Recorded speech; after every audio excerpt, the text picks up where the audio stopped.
This is A's Cast Live, your comprehensive look at the Oakland Athletics. Rooker, it's a fly ball to deep center. Robert going back at the track. He will turn and watch it fly. And 29 other MLB clubs. Dolis Garcia swings on the other way. That sends Carroll back. He's at the line.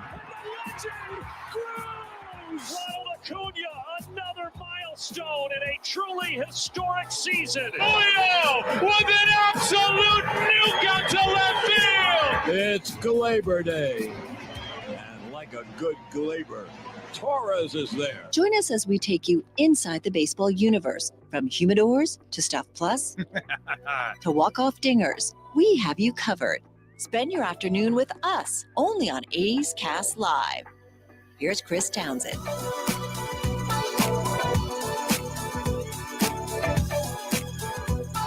We ready to rock? Little Friday edition of A's Cast Live. Got a great show for you today as the Athletics are opening up in Kansas City. Ned Yost, they're having a big party in Kansas City. They're celebrating, obviously, 2024, 10 years ago.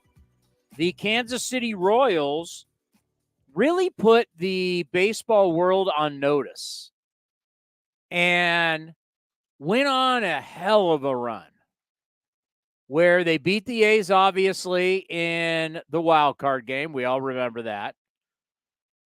They then swept the Angels, then swept the Orioles. And if it wasn't for Madison Bumgarner, and taking nothing away from any of the other Giants, but if it wasn't for Madison Bumgarner, Kansas City would have won that World Series. And they would have been back-to-back World Series champions. They would be the only team that has gone back-to-back in baseball. We would be talking about last back-to-back champion, the Kansas City Royals, because right now you got to go back to the Yankees. And so the last year the Yankees won it would have been, what, 2000? Yeah. 80, 98, 99, 2000. It would have been the Royals would have been the latest. Obviously, it's National League. It's Cincinnati Reds. Yeah, get that helmet in here, baby. Get our helmet, our A's helmet. Reds in the 70s. That's how long we have to go back. Yeah, 75, 76. Big Red Machine. So Ned Yost, the manager of that team, who grew up in the Bay Area, went to Dublin High, played at Chabot Junior College. It was junior college then, now community college. Are you saying that guy's going to call back to the post-game, to the clubhouse show? He calls back and comes down my road about Laney. I played baseball with a couple of guys who went to Laney. They called it junior college, but it's community college now. Yeah, a couple of Laney guys played at San Jose State. So Ned Yost, the manager of that team, they're honoring that team this weekend all weekend long in Kansas City. And then, of course, the next year they go on and win the World Series. We will have Ned Yost on and talk about the parties and talk about, did you know John Lester could not throw over to first base? And the answer is yes, they knew John Lester could not throw over to first base. They beat the A's in 12. It was horrific. It was the end of a great 3-year run for the A's, 12, 13, and 14.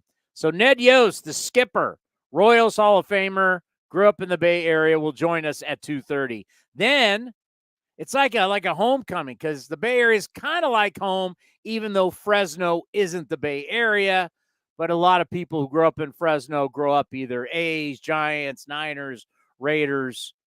The Hud Man, Rex Hudler, the Wonder Dog, one of the great personalities in our game, will be here at 3 o'clock from Kansas City. And I can tell you this. When we have Rex Hudler on, we have no idea where it's going to go. You know, I just know the man fires me up, and I'll be ready to run through a wall. I love the Hud Man. Hud Man's been coming on my shows for all the different radio stations. I memories of the Angels all those years. I love me some Rex Hudler. We don't even have to talk about A's Royals. Well, last year it was this story about he told the story about how he personally was writing letters to George Steinbrenner to get himself promoted from the minor leagues. 7 years. Yeah. I mean, back in the day, you want to talk about how archaic baseball was? You used to sit in the minors for years. I remember JT Snow. JT Snow, how many years? Look how many years JT Snow was in the Yankees minor league system. I remember talking to JT Snow about this. You got to have 1,500 at-bats. I mean, he was there for a while, if I remember correctly. He didn't get called up to Major League Baseball. He was there in 89, 90, 91, and then he debuted in 92. Only played 7 games. So it was like first full year in the majors wasn't until 93 with the California Angels. So how old is he? He's 25. Yeah, he's a college guy. He went to Arizona. So he got drafted and 21, 22, 23, 24. What round was he? JT was That'd be pretty decent. 5th rounder. Yeah, he's a 5th round pick who sat from college, and had to leave the organization when he came up with the Angels, right? Yeah. Well, he played 7 years with the Yankees, but his first full years with the Angels. Yes. All those years, you're a college guy. I mean, like, how many years you want to sit in the minor leagues? But that's what they did. And the HUD man had to sit for 7 years, wrote him, and he's all world in the minor leagues. He had to write a letter to George Steinbrenner going, he went Johnny D like, bro, you got to bring me up. It's a great. So we'll a lot to get into with the HUD man, Rex Hudler. I always like talking about, he had a scholarship to play football at a lot of places, but including back then Notre Dame. Turned down Notre Dame for the Yankees.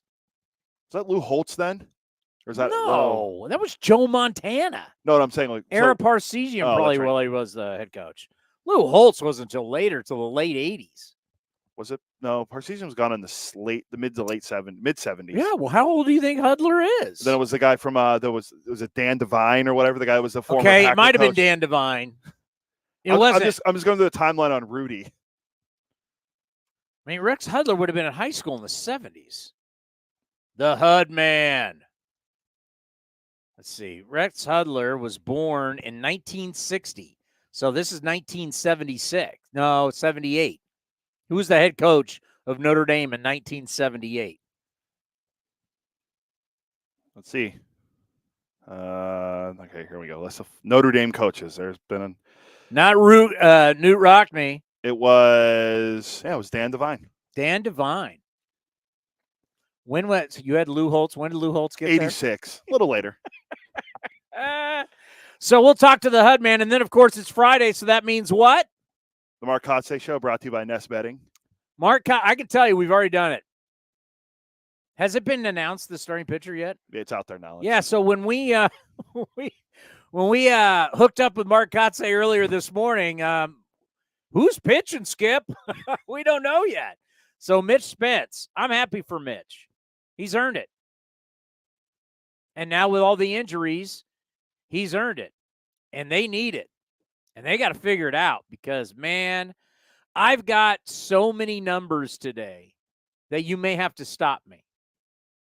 And no, I'm not talking about people's bat speed, which I think Darren Bush's answer yesterday with Vince Cotroneo, the manager's show that we have in A's Total Access, was one of the best answers I've heard. Did you end up getting that? I have it still. Let me grab it.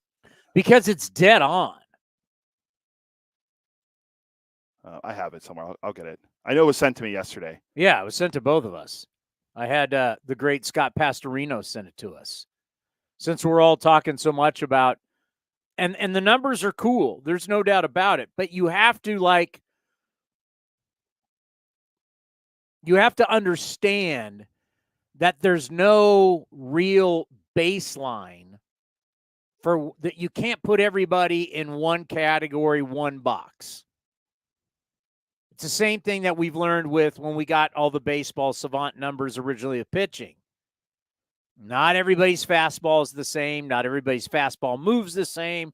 Not everybody's breaking ball is the same. Not everybody has the same arsenal. Some people throw big curveballs. Some people throw sliders. Now people throw sweepers. Some people have splits. Some people have change. Some people are right-handed. Some people are left-handed.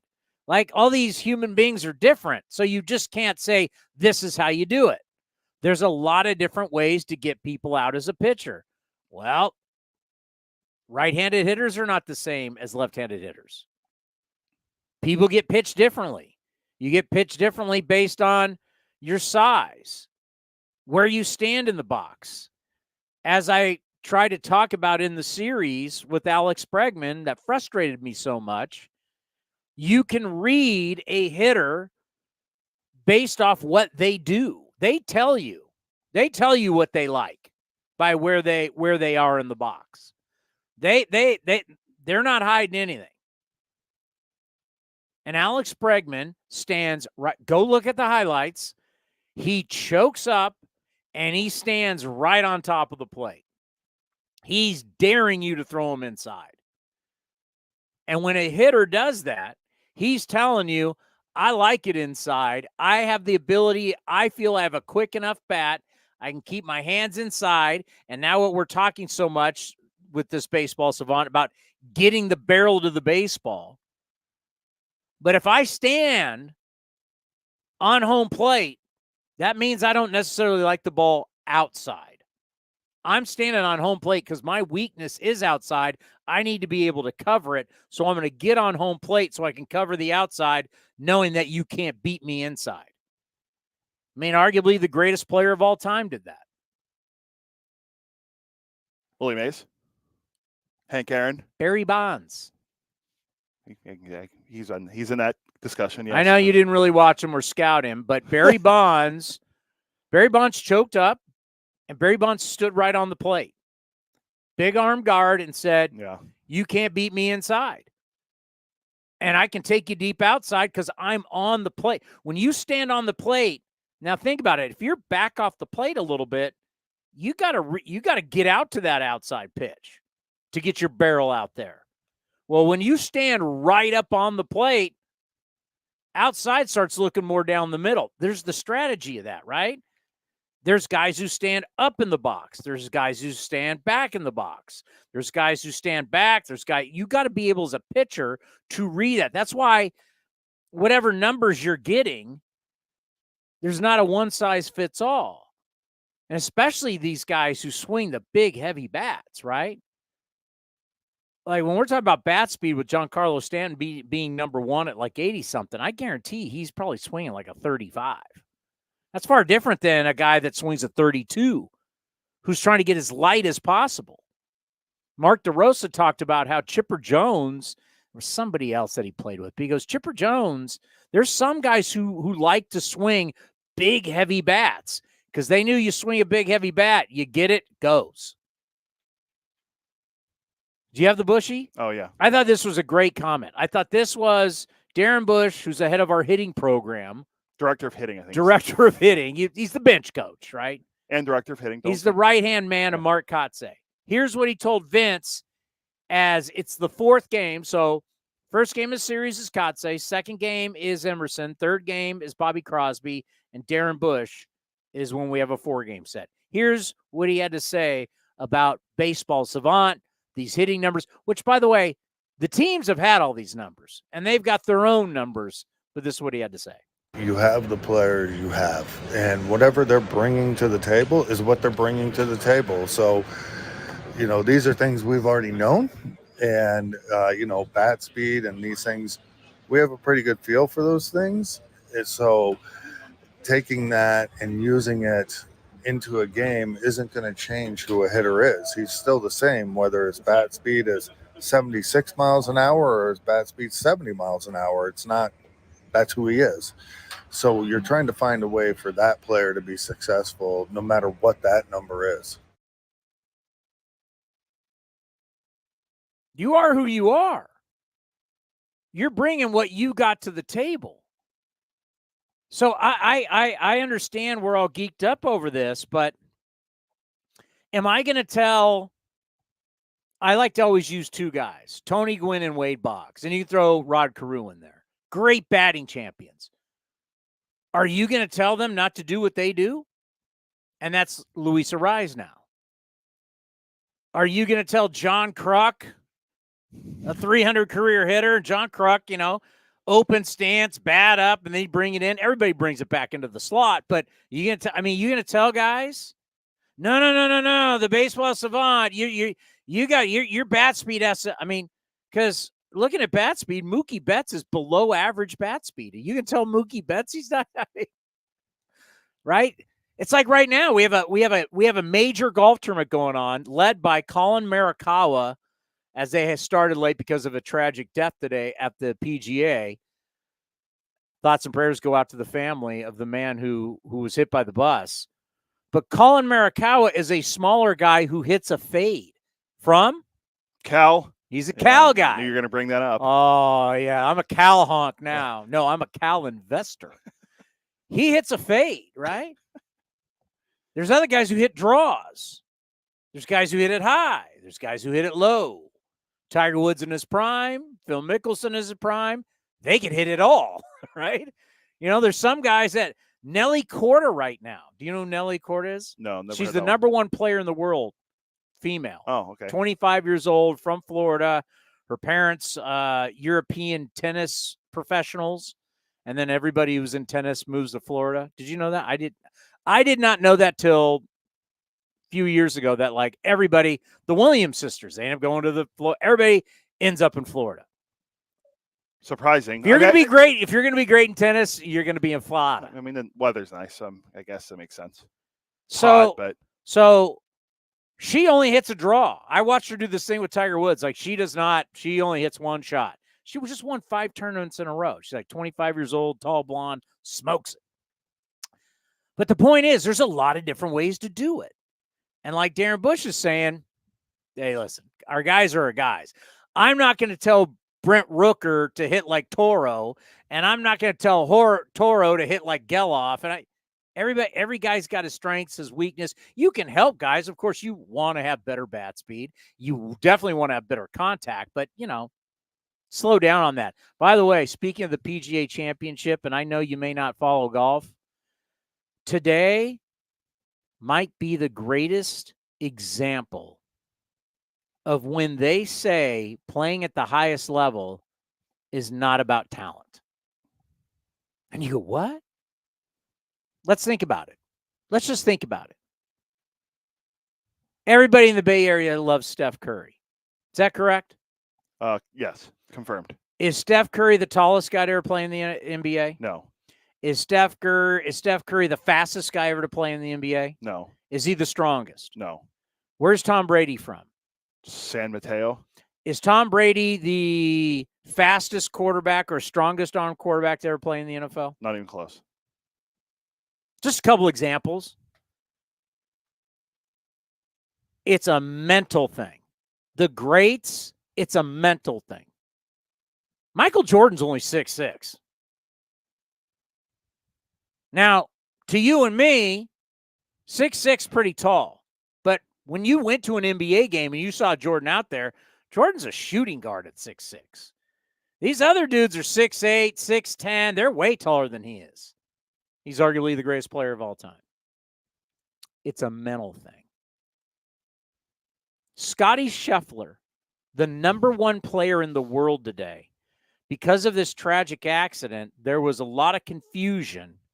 And when he showed up today, players in golf at golf tournaments are given cars to go to and from their hotel to the golf course.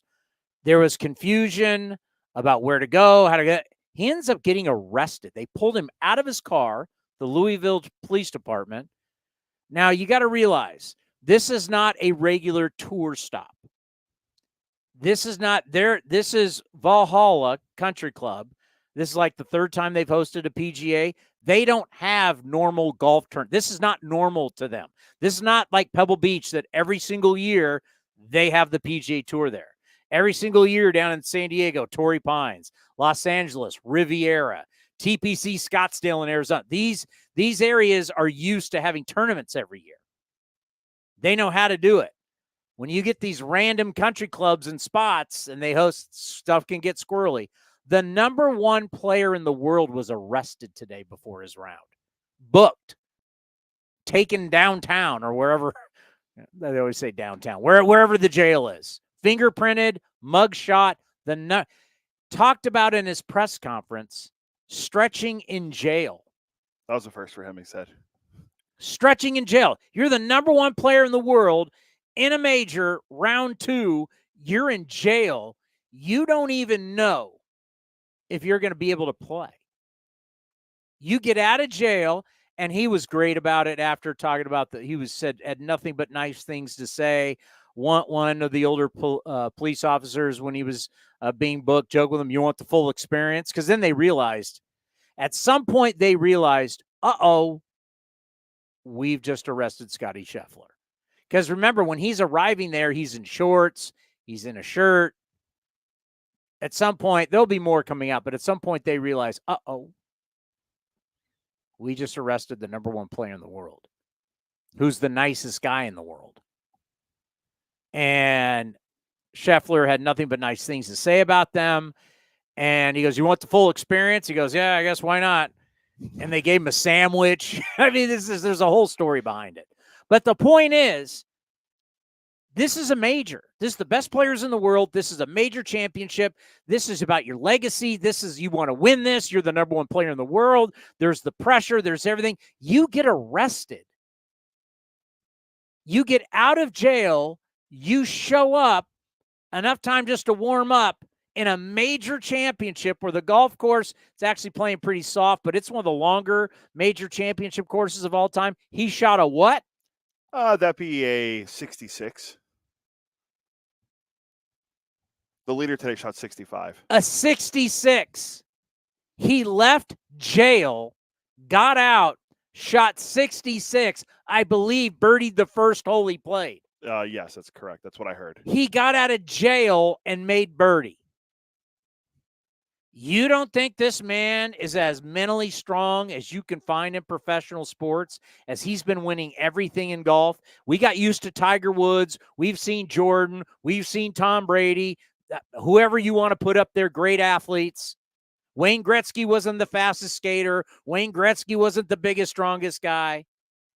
The greats are so mentally strong, it's insane. A guy was he got arrested. You don't think he's a super religious guy? His wife's just had a baby.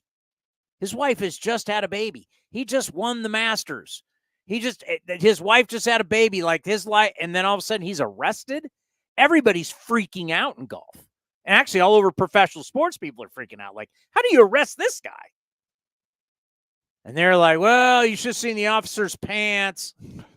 That was one of the... There's something going on there. But whatever. I can't imagine being arrested and then going out and playing golf in a major. This isn't like the Greater Greensboro Open, right? This isn't just a golf tournament. Hey, no big deal. This is a major. And he went out and shot a 66 after being in the pokey. That's crazy. I think right now, not everyone's through the second round. He's 3 strokes off the lead. Yeah, it got delayed because this person got hit by a bus and lost their life, and it's really a tragic story. Xander Schauffele's leading at 12 under for those golf fans. How many professional athletes could get out of jail and immediately go to the event and dominate? Not many. Have we ever seen this in any sport where someone got arrested in the same day they're playing? I mean, it would be like Cole Reagans is throwing tonight for the Royals, correct? Yes. On the way to the ballpark, got arrested. And then they figured out, we just arrested the Royals starting pitcher. They process him. He ends up posting bail. I mean, you got to go through the whole thing, right? And then he goes to the ballpark tonight and shoves for 7 innings. It's pretty remarkable. It really is. I tried Googling it. Nothing comes up. Everything you type, when you type in the first name that comes up, Scottie Scheffler. When you look at the great athletes, Jerry Rice was not the fastest wide receiver. Jerry Rice had trouble catching the ball when he first started with the 49ers. But when it was all said and done, because of work ethic, heart, the mental side of it, he's the greatest wide receiver, one of the greatest football players of all time. I mean, that's the greats Guys have good years, guys have good runs, but the greats of the greats are so mentally strong. Barry Bonds, as much as we can't stand Barry Bonds, man, I'm not a big Barry Bonds fan, but Barry Bonds was so mentally strong, it was unreal. Unreal. He loved being booed on the road. He loved that everybody hated him. He relished it. He wanted to be the villain. How many people are like, I remember when Barry Bonds people tried to get him to be a good guy. I was working at KMBR at the time, and they tried to get him to be the good guy. He just didn't like it. It just didn't suit him. Like, he was doing a weekly thing with Ralph and Tom, and it was uncomfortable. And finally, he's like, that's not, it really isn't me. I want to go back to just being me. Give me my lounge chairs. Leave me alone. I'm Barry Bonds. What you're saying in terms for people who are, for viewers who are watching or listening, he would be a great wrestling heel, wrestling bad guy. Yes. Who's the greatest heel in wrestling history? Who was always a heel? Because there's too many guys that went back and forth. Who was a guy who was he was always a heel, and it's not changing? Or has there ever been that guy? I mean, Flair's pretty good. Flair was a hero and a heel. Bobby the Brain Heenan. He was a wrestler. Jerry the King Lawler. No. But it was to be that mentally strong. Think about Hank Aaron. Think about Hank Aaron was getting death threats, the racism, everything that he was going through. People did not want to see. He was in the South. People did not want him to break Hank Aaron, Babe Ruth's home run record. Look what he did. Dusty Baker talks about what Dusty saw. You know, Dusty's a guy from Sacramento. Dusty's an African-American kid from Sacramento. Seeing this stuff in the South, just going, whoa. And watching what Hank Aaron went through. Dusty's great talking about that. I remember when we had Dusty with Ray Fosse talking about that. But the inner strength of Hank Aaron to, like, block it out and to be great. That's what greatness is. Joe Montana. I always bring up 49ers because I know we have a lot of 49er fans. Joe Montana at the Super Bowl. They're on the goal line. They got to drive 90-something yards. They're in the huddle on the goal line, and he looks up to Brent Jones and goes, hey, there's John Candy. That's right. I remember this story. There's John Candy. Dude, we got to go down and score, or we're losing to the Bengals. Hey, there's John Candy. And then, doop, doop, doop, doop, doop, doop. Ball game over. John Taylor, Sam White, and Boomer Esiason don't get their Super Bowl. That's what's so amazing about sports and about life is we with all the baseball savant stuff, we think it's all just about, it's bat speed, isn't it? Bro, it is about how mentally strong you are day in and day out. Yeah, but how hard does he hit the ball? What's his drive accuracy? Man, do you have the ability to play? Scottie Scheffler is a great example of a guy that was in jail. He didn't get his warm-up. He didn't get to be on the range and stretch and do all the things that, he was in jail and went out and shot. He stretched in 66. He stretched in jail. Yeah, he stretched in jail. Just shows the greats of the greats are so mentally strong. It's unbelievable. Things you got before we get to Ned. Big things today. I've read through the entire notes. I'm dangerous today. I'm just letting you know I'm dangerous today. I've read through everything. I can go through every game. Did you know that the Angels, do you know what's interesting about the Angels and the Rangers series? Yes, actually. It's the first time that either of them played a division game, right? Well, no, we've played the Rangers. Well, like, the first time they played? It's the first time the Angels are the only team in baseball who have not played in division yet. That's crazy. And I have written in big letters here, Adolis Garcia, which I will address for the Texas Rangers. Harper plays the Nats. We don't talk about that anymore. I'm going to give you Bryce Harper's career numbers since he left the Nats against the Nats. We don't talk about that. They would go on to win a World Series. But are you missing him? We'll talk about that. This is a huge trip for the Seattle Mariners starting in Baltimore tonight. It's a 10-game East Coast trip. Like the A's went on, they're starting one tonight. It's a big trip for the Mariners. I got to get into my very corny, the Rays are doing Ray-like things.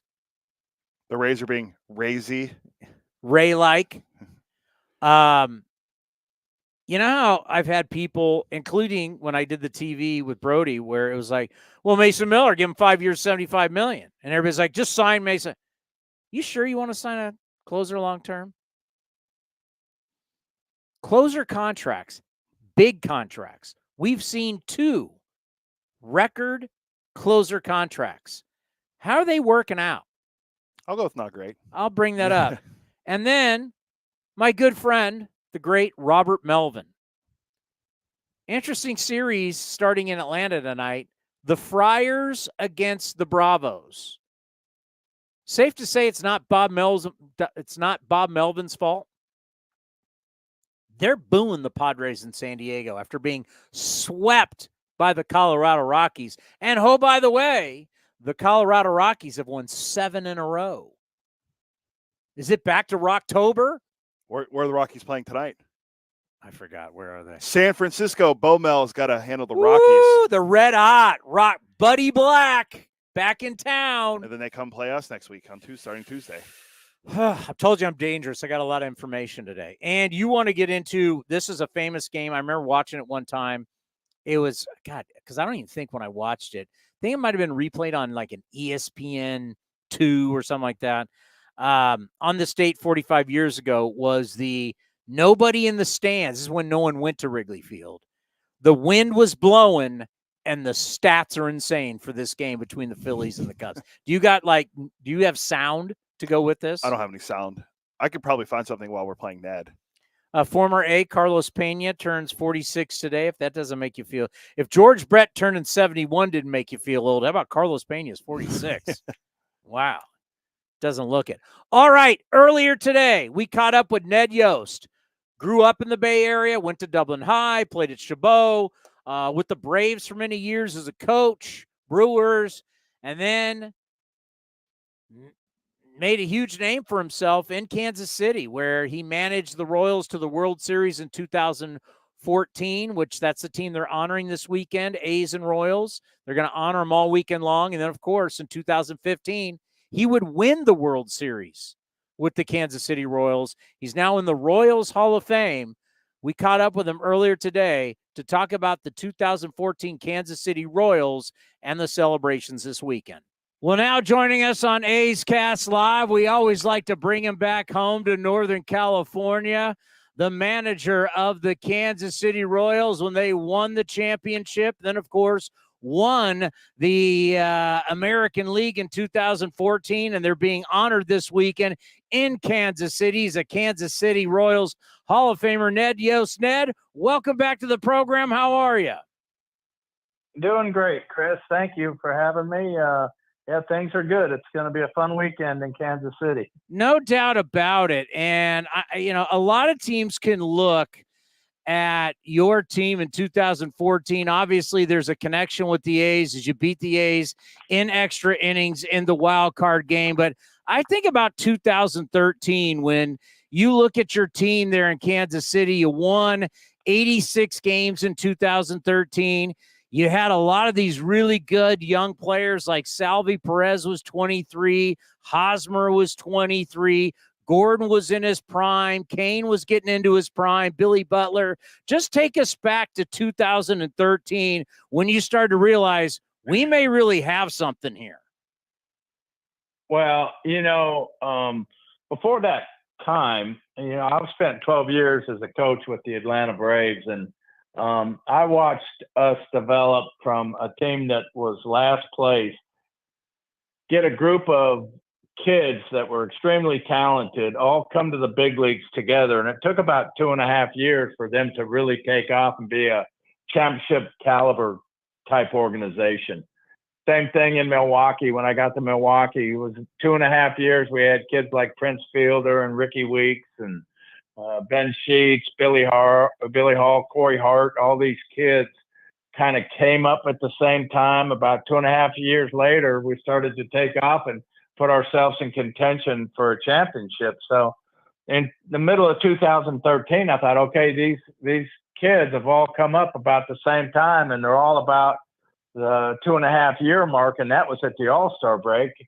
I remember we were flying into Yankee Stadium to play the Yankees. We were 3 games under 500, and I thought, okay, we're going to come in here, we're going to sweep the Yankees, and we're going to start, the second half of the season at 500, and we're at the 2.5-year mark. We're going to take off. Well, we went in there and got swept.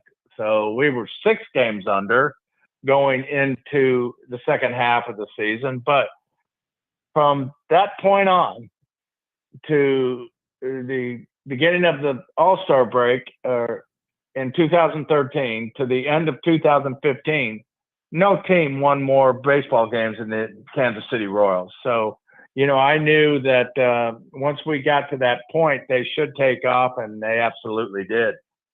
Well, a lot will be made about the young position players, but looking back at your starting staff, you had 4 guys make 30 starts, and even Danny Duffy, who made 25 starts, pitched in 31 games.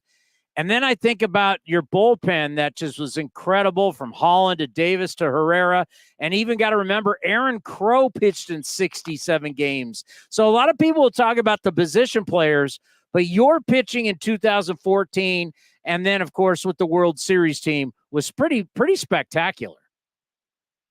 Yeah, no, it absolutely was. And, the brilliance of Dayton Moore trying to create a bullpen that was going to be a lockdown bullpen from the 7th inning on. I mean, that just changed the game. We actually had 3 closers in 14. Herrera, Wade Davis, and Greg Holland. Any one of those guys could have closed for any team in baseball.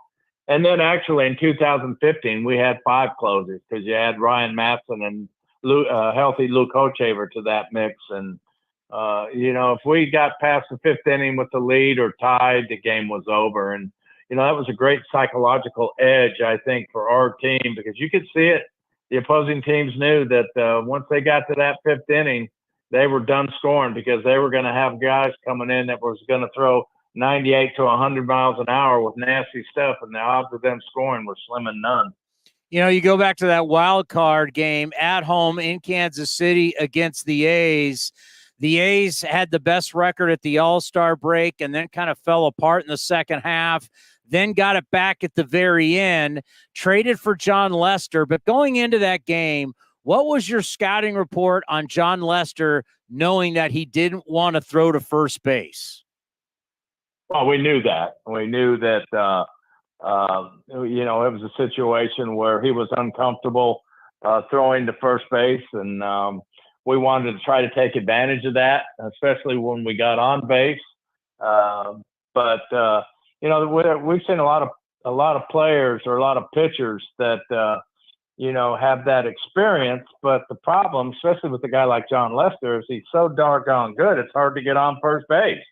So, and up to that point, I think over the last 2 years before that point, we could not beat him. He just handled us mightily, and we knew that it was a big task, and we knew it was going to be a big game, and luckily it worked out in our favor.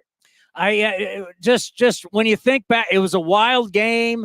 You came back. I'm looking at the box score now. You got the 3 in the 8th inning. The A's score in the 12th, but you come back and get to 2. Just what do you remember about that game? So back, it was a long game, a crazy game. Yeah, it was a crazy game. Just trying to, once we got past, the 5th inning, James Shields came in, and watching Greg Maddux and Tommy Glavine and John Smoltz pitch in 5 World Series games, the stress and the work that goes into pitching a World Series game. So it's not like a regular season game. I mean, every pitch is magnified and every pitch is, stressed over. So you tend, to wear out quicker. And we were keeping our eye on Shields after the 5th inning and starting to see his stuff drop a little bit. And, we knew we had Herrera. We knew that we had Wade Davis and and Greg Holland. Our hole that year was kind of the 6th inning. So we started talking about that wild card game 2 or 3 weeks out, trying to figure out all the situations we'd run into. And we started talking as a staff about, Dono Ventura, can he come in and bridge the gap for 1 inning if we needed to? And here's a kid that throws 97 with a really good curveball and a nice changeup. And, we thought, well, this is the best arm that we got that might be able to bridge that 6th inning gap. And of course, we brought him in the 6th inning, and it just didn't work out. Brandon Moss ended up taking him deep, and they scored 3 or 4 runs off of Herrera and gave them the lead. But our guys just kept battling. They had confidence in themselves, and they kept they kept up. They kept rooting hard. Come on, we can do this. We can. We can get guys on, we can get guys over, we can get guys in. Let's go. We're not losing this game, not tonight. And they just kept battling, and they found ways to get runners on, and we took advantage of our running game and put ourselves in good positions to score runs and battle back. And then you would not lose. You would sweep the Angels, you would sweep the Orioles, and you get into the World Series against the Giants. It was a classic. And I know it's funny how a lot of the great champions in the history of sports, it's the losses that bother them more than when they won the championship. Now, obviously, it was great that the next year you would win the World Series, but how much does that still stick with you, how close you were? Madison Bumgarner comes in Game 7. You guys were so close to being back-to-back World Series champions. We were, and it doesn't stick with me because I go back and I look at that series, and we had all the matchups where we wanted them, and they just, the ones that didn't work out, they didn't work out. And you look at it, and for me, it was one heroic performance by Madison Bumgarner that cost us a World Series. Without Madison Bumgarner on that team, I firmly believe we'd had back-to-back world championships. So he just, had put together a special performance during that series, and man, one like we haven't seen in a long, long time, and don't know if we'll see another performance like that for a long time. You think about your great career, and you talked about all those years in Atlanta, and you think about Milwaukee, but when you're the manager, you're the leader. You're so much to these guys, you're the leader, but you can be a father figure. You had a lot of these guys were young professionals growing up in this game. This game is about relationships. So what is it like now? I mean, I don't know if these guys are like kids to you, but I know that at that time in Kansas City, very special relationships were forged between you and the players. What's it like now when you guys get together? Well, that's great because, a lot of these kids, they came up, like you said, they were 22 and 23 years old. They were single, trying to make a name for themselves, trying to establish themselves at the big league level. And then you see them start to have success. You see them to start to become established. Then they get married and they start to have families. And now these kids are all 9 and 10 years old. It's crazy how fast time goes by. And they've all got great kids. They've all got great families. So it's really rewarding to see what they've done, what they accomplished, and, the parents that they've become and the husbands that they've become and the families that they have. It's just a very, very special time. Well, Ned, you've always been so good to us, and thank you so much for the time. Next year we'll do this again. We'll talk about the World Series championship, but congratulations on this honor and being with your guys. It's going to be a wonderful weekend. I know you guys have already started the festivities, but enjoy all of it because you truly deserve it, and we always like to bring you back home. Well, I appreciate it. I always like to go back home in that situation. I mean, it just, you don't think about it much, but, all day I've been thinking about doing this. And the first thing that goes back to my mind is sneaking into the Coliseum when I was a sophomore in high school and shagging fly balls in the stands, getting foul balls during batting practice and hiding in the bathrooms, trying to stay away from the security guys. And it brings back a lot of great memories. Oh, great stuff. Enjoy the weekend, Ned. You truly deserve it. And congratulations to you and all your guys. I appreciate it, Chris. Well, we'll have a great weekend. We'll see you in a little bit. Whether it's a midweek trip to the ballpark to catch a game or a weekend of baseball for the family, grab your tickets for an A's game this season. Secure your seats today for all the biggest matchups, fireworks, drone shows, giveaways, and more. Don't miss out on all the things happening this season. Throws and set. It's a drive into center. It's deep, and Straw is back at the track. He will turn and watch it fly. So grab yours now at athletics.com/tickets. That's athletics.com/tickets. Where does one community end and the next begin? Across the railroad tracks? On the other side of the river? Is it between the east side and the west side? At Comerica Bank, we believe it's all one community, and we're all part of it. That's why Comerica has invested over $20 million for affordable housing, financial education, and workforce development in lower-income communities. Because when we raise expectations for everyone, we all rise. Member FDIC, Equal Opportunity Lender. Baseball season is officially here, and there's no better time to build your collection of Topps trading cards. Topps packs feature everything from top stars, rookies, game-used memorabilia, and autographs from players around the league, as well as special inserts and surprises. Visit your local hobby shop, retailers, and Topps.com to collect the first product of the season, Topps Baseball Series 1. Follow @Topps on social media to join the conversation and start sharing your collection today. This is the place where you can dance like nobody's watching, win like nobody's business, and get away like you mean it. So what are you waiting for? Come join the party. Take that evening out and make it a night you'll never forget. This kind of action can't be beat. Hi, fans. This season, Kingsford Capital Management is the official hedge fund sponsor of the Oakland A's. At Kingsford, down to business is their way of seeing the world. Investing has its pitfalls, treacherous chasms of half-truth and despair. Kingsford's mission is to create opportunity through application of proven innovation and entrepreneurial focus with trust, tenacity, loyalty, and growth, establishing a strong reputation as a proven intended and validated bedrock of American finance. Kingsford Capital, down to business. With the sunshine returning, it's time for golf, and more golf at Cinnabar Hills Golf Club. Cinnabar Hills is also your destination for great food with their beautiful renovated restaurant and quality craft beer selection at their full bar. Featuring a grass driving range and 27 championship caliber holes, Cinnabar Hills Golf Club is the best public course in the Bay Area. For more information, go to cinnabarhills.com. That's cinnabarhills.com. This is Chris Townsend. There are two things that are a must for me: comfort and style. Whether I'm playing golf, going to dinner, I've got to have the right feel. That's why I've partnered with Linksole, and you're going to love Linksole. They have just released their new spring line, new fabrics for their polos, lightweight and perfect for technical performance. Linksole also has new styles for their layers and hoodies with cool prints and seasonal colors. You know what they say in the big leagues: look good, play good. Go to linksole.com. That's linksole.com. You deserve extra. Extra Mile is where you get it.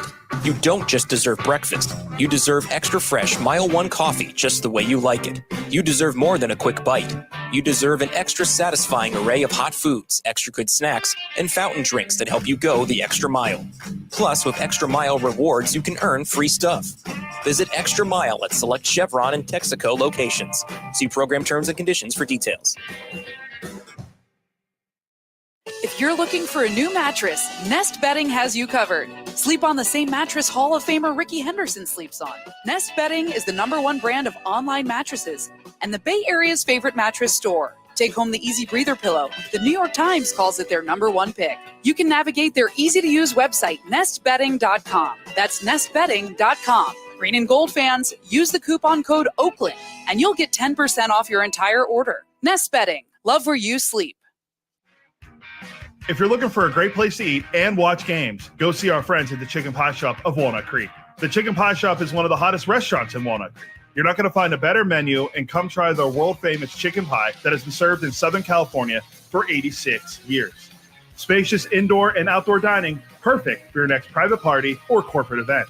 Don't forget free parking. For more information, go to chickenpieshopwc.com. That's chickenpieshopwc.com.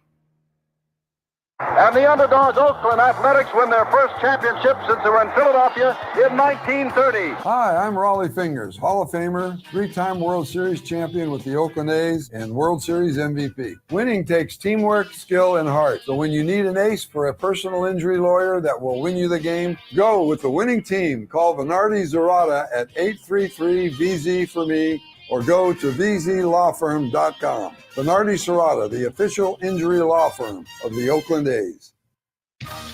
Like sports, business is about winning. Championship decisions are business decisions based on what it takes to help your company win. And that's why there's UBO Business Services, specializing in helping you win every day by streamlining workflows, managing documents, and providing the best-in-class office technology. Make your championship decision with UBO Business Services. Visit them at ubeo.com. That's ubeo.com. The A's YouTube page is your go-to destination for A's video content. Get access to great highlights, exclusive behind-the-scenes content, classic games, A's Cast Live, and more. Visit youtube.com/athletics.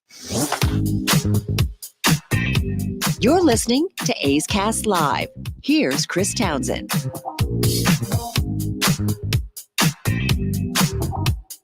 Hudman, Rex Hudler coming up at 3 o'clock.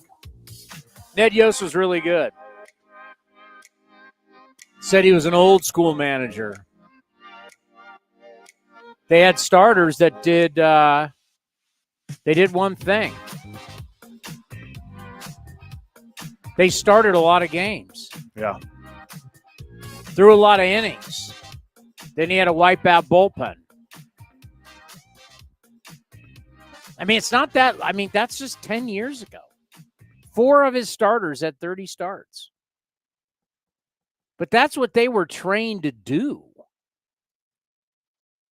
That was the game plan. I mean, when's the last time you've heard a team say, hey, listen, we got to go out. We need at least 4 of these guys to give us 30 starts. When's the last time you heard a team say that? I'm just trying to think if they're I was going to say the Mets. You think the Mets said that about Verlander and Scherzer, but that didn't happen. 4 guys. I mean, think about how we were trending to pitchers not pitching, and then COVID hit. And then that really gave front offices the carte blanche to really not pitch guys, right? Because they don't want to tell you. They just don't want to tell you, listen, we don't want any of our pitchers really pitching a third time through the order. We don't care if he has 68 pitches or he has 88 pitches. We just don't want it. Because we have numbers that say third time through, he's gonna get hit hard. We rather go to the bullpen because unnamed bullpen guy is better than the unnamed starter going a third time through the order. So they just don't want to tell you. They do it, but they want to be like, well, we're worried about this guy's arm and we're worried about this. And no, you just don't want to do it. I wish there was just transparency. Just say it. Right? I mean, look how fast J.P. Sears throwing a no-hitter in Texas gives up 1 hit. By the time that ball landed on the turf in left field, Mark Kotsay was TV shows it, he was already going out. I'm not saying he was rooting for J.P. Sears not to get a no-hitter, but that ball hits off the bat, that ball lands, he's already beelining out to take him out. They tell you. They don't tell you. They show you. I wish they just tell us. But COVID allowed them to go, well, it's only a 60-game season. Then would they tell us the next year? Well, they didn't have a normal year last year. I mean, they've been shutting starters' innings down, and COVID allowed them to really take it to a point to where there's going to be a year coming up pretty soon where a guy will not throw 200 innings. I was just going to look up see who's leading the league in innings pitched right now. Wow, I did not see him being the league leader in innings pitched. Well, he's probably got one more start than everybody because he pitched in South Korea. He has 10. Logan Webb has 10. Number 2 is the guy pitching tomorrow for the Royals, and Seth Lugo. He's at 59 2/3. He has a 1.66 ERA. That's so. If incredible. Glass now has thrown 62 innings and 10 starts, So he's averaging about 6.2. So if he gets 30, he's not at 200. If he stays on this pace, Yeah, he'd fall short. Yeah, it'd be like 180 in the 180s. Mm-hmm. Yeah, we're not that far away from 300. Oh my God. I mean, Dave Stewart said, that was the goal every year, 250, at least 250. Yeah, now we're not far away from 200, not even close. Look, let's just go back 10 years. Like, go back to 2014, the year the Royals were in the World Series. All righty. How many guys went 200 innings that year? All right, well, I already have to go to the next page, so we already... So 25. We are at 33. Brandon McCarthy, 200 innings with the Yankees.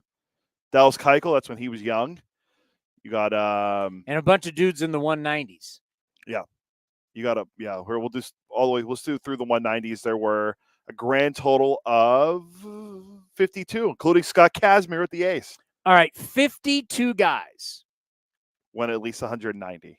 52 went 190. What did we have last year? 2020, was it 3? Oh, 190. 190. They'll go 190 innings, 14. Barrios is 189.2. Got to go 190 because we didn't count the 180. 14. In 10 years, we've gone from 52 guys having at least 190 to 14. 5 guys won 200 innings. 5. They're telling you how they want to play. So that gets into the what do we need to do. Skeens comes out today, strikes out the first 7 guys. Everybody's watching who's not watching golf is watching Skeens on MLB Network. I'd be very curious to see what the television ratings were. They're not going to be huge because it's cable and not everybody gets MLB Network. You got to be a dinosaur like me and still pay for cable. But I would be very interested just to see the jump in national ratings the last 2 starts for Paul Skeens. Because they have their metrics of when they run games and what they normally get. Like, what is Paul Skeens playing for the Pittsburgh Pirates, pitching twice now nationally on MLB Network, what it generated? I'd be very curious. Yeah, me too. I'm also curious. I mean, I'm curious to see what the television ratings were like locally. Oh, they're probably through the roof. Yeah. Well, you would think through the roof. I bet Pittsburgh. I talked to. Call Greg Brown, your buddy, the play-by-play man for radio. No, I should just ask. Raise the Jolly Roger. Unlike the first game, they did win today. So locally, I bet the numbers are huge. Well, the game was on what? It would have been on 18. And the numbers would have been bigger because they were on the road today. Yeah, so it would have been on Marquee. So if you weren't watching in Pittsburgh, it was on Marquee, then MLB Network. Yeah, I'm sure the numbers were great. I mean, even for Marquee, I'm sure the numbers went up because people wanted to see the Cubs, and you get this added element of Skeens pitching. Cubs have the fastest bat speed. You know that? They got the most guys with the fastest bat speed. I found that out yesterday when Lance told us. Uh-huh. Oh, you didn't know that? You didn't see the article on Baseball Savant? No. And you click on it. Where does it take you? MLB.com. Who owns MLB.com? That'd be Major League Baseball. Oh. So they're finding a way to okay, very good business. A lot of cross-branding, cross-promotion. Yes, very interesting, huh? Hey, we're going to launch all these stats, and then we're going to send you to websites that we own. Smart, right? I'm sure the web traffic is through the roof. And it's your web traffic. Smart. By the way, biggest improvement in winning percentage from last year to this year through 45 games. Do you realize that today's game between the Athletics and the Rangers, Athletics and the Royals, these are 2 of the best. Yeah, the Royals they won 56 games last year? Royals are number 1 plus 232 improvement. Yeah. Percentage-wise, winning percentage. A's are 5th at plus 104. Weren't the Yankees on there? Yankees are, remember the Yankees were a 500 team last year. Yeah. They're plus 161. Stephen Vogt and the Vote Coats, their City Connects come out. Have you seen them? I have no idea what they look like. Yeah, I saw them. I can't really have an opinion on them. I'm not a Guardians fan. They look fine. I mean, No, I don't. Here, let me see if I can find it. Guardians City Connect. There you go. Just says Clee on it. Yeah. I don't know who came up with this City Connect idea. In my humble opinion, it's been a dramatic failure. These uniforms, more times than not, are god-awful. I think the Colorado Rockies are god-awful. I think the Rangers are terrible. I think Detroit's are terrible. I mean, name me one. Whose are good? I do like the Rays. The skateboard thing? I think that's kind of cool. That's just me, though. The Pirates one is whatever. What's the Pirates? Theirs is like it's obviously yellow. It says PG. Oh yeah. I like those because those are just basically a take on the old uniforms. Yeah, those are just it's basically the retro 70s Pirates uniform. Yeah. They look it's those kind of don't even count. I forget what what was the White Sox? They're bad. Most of these are just bad. I can't stand the White Sox has Southside on it. Yeah, terrible. Boston's. I'm not a big fan of. Boston's basically the UCLA Bruins. I can't. Is there any other way to put it? They look like UCLA. Yeah. Because the B is similar. They look like UCLA. Yeah. Yellow. It's the exact same color combination as UCLA. I don't get it. And why? I know there's some significance. I haven't looked into it. I have no idea what that color combination is for Boston. Why is that a City Connect?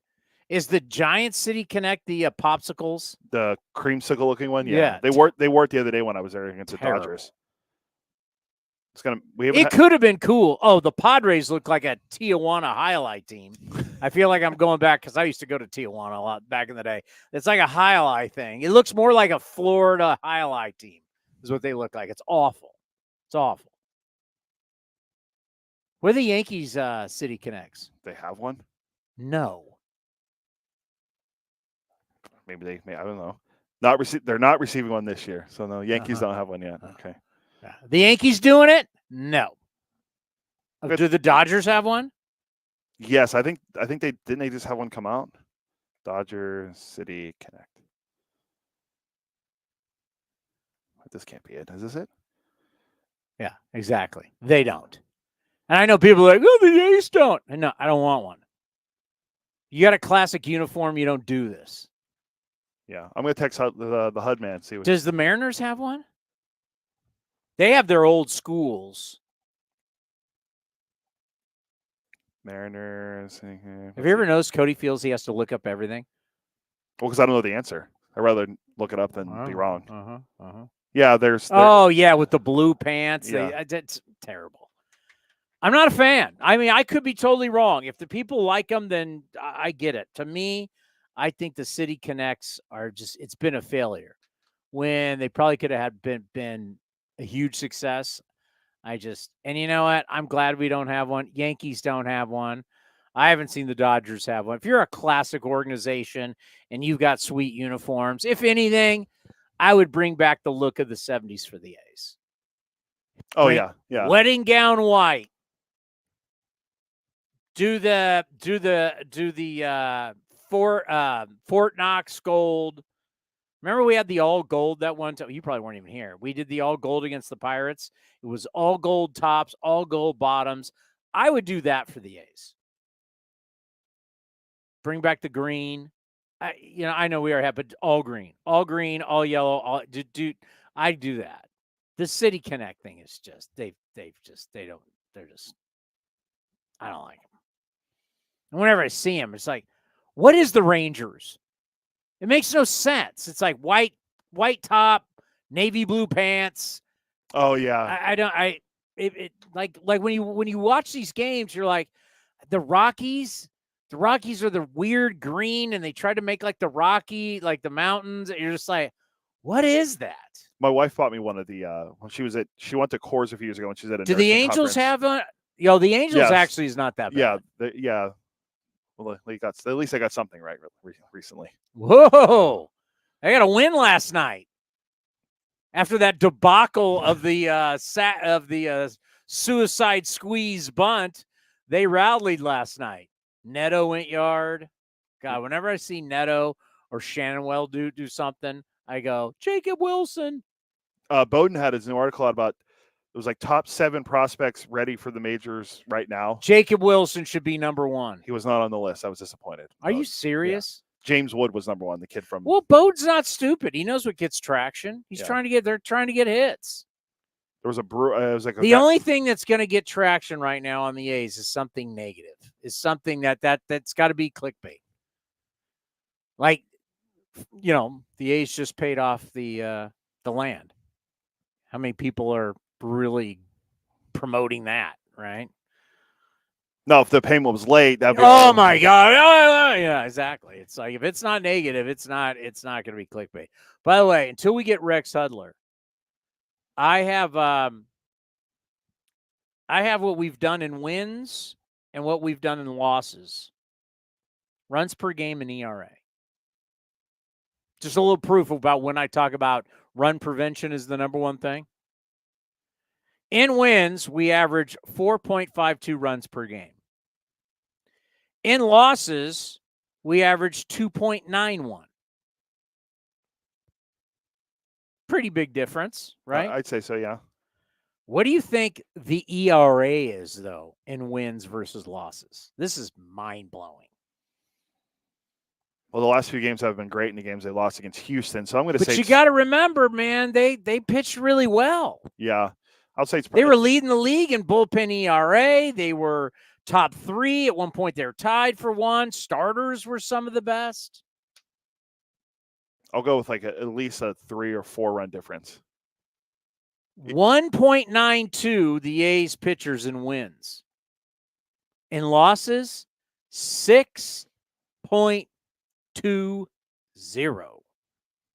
Wow. Yeah, that is a drastic difference. It's a drat. So that run prevention thing that I talk about all the time, that we love talking about runs, we love talking about hitting. This is a sport about run prevention, and you just see it. When you win, you're doing really well. Your pitchers are out there giving you innings. When you lose, you're getting hammered.